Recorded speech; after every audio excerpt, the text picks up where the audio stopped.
বন্ধুরা, তোমাদের rich engage বাড়ছে না, কিন্তু কেন বাড়ছে না? বাড়বে না, এর কারণ হয়তো জানেন না। আপনি যখন কারো কমেন্টস ধরে কারো বাড়িতে যাবেন ভালোবাসা দেওয়ার জন্য, ফেসবুক তখন মনে করে নিবে যে আপনাকে সে ডেকেছে, আপনাকে কমেন্ট করে সে তার বাড়িতে যাওয়ার জন্য বলেছে। তাই আপনারা তার বাড়িতে চলে যাচ্ছেন কমেন্টস ধরে, সেখানে রিপ্লাই ভিডিও দেখতেছেন, রিপ্লাই কমেন্টস করতেছেন, রিয়াক্ট করতেছেন, এঙ্গেজ বাড়ানোর আশায়, রিচ বাড়ানোর আশায়,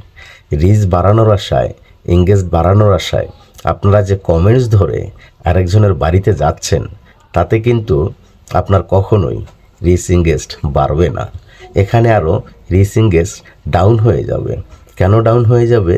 ফেসবুক মনে করবে যে আপনাকে যখন তারা ডেকেছে আর তাদের ডাকে সাড়া দিয়ে আপনি তাদের বাড়িতে যাচ্ছেন, সেখানে তাদেরকে ভালোবাসা দিচ্ছেন। এভাবে করলে কখনোই রিচ এঙ্গেজ হাই হবে না। আরেকটা কথা, ফেসবুক আপনার টাইমলাইনে যার ভিডিও দিচ্ছে তার ভিডিও দেখতেছেন, তার ভিডিওতে কমেন্টস করতেছেন, ভালো কথা, কিন্তু সকলকেই কি ফলো দিতে হবে? না, এমনটা নয়।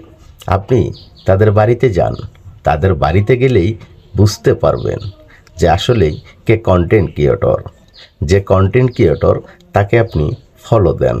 এখন অনেকেরই আছে যারা কন্টেন্ট করে না, তারা কন্টেন্ট ক্রিয়েটর না, কিন্তু আপনার বা আমার একটা পোস্টে যখন কমেন্টস করবে তখন কিন্তু অটোমেটিকলি তাদের কমেন্টের পাশেও ফলো বাটন দেখা যায়।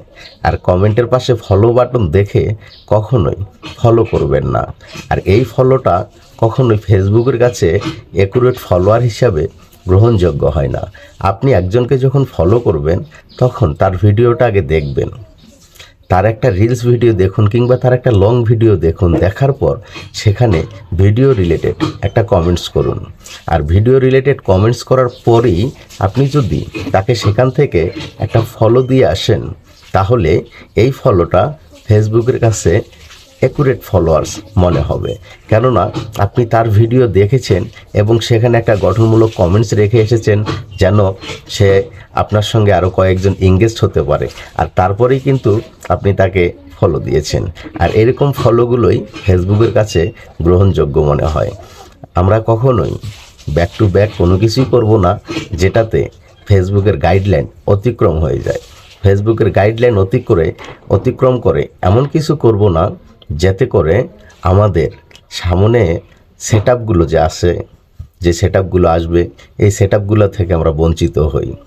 আমরা এমন কিছুই করব না। আর বিশেষ করে কারো কমেন্টস ধরে কারো বাড়িতে গিয়ে ভালোবাসা দেব না। ভালোবাসা যদি দিতে হয় তার বাড়িতে আগে যাব, ভালোবাসা যদি দিতে হয় টাইমলাইনে আসা ভিডিওগুলো দেখব, সেখান থেকে গিয়ে প্রত্যেককেই ভালোবাসা দিব। এটাই হচ্ছে বেস্ট। ধন্যবাদ।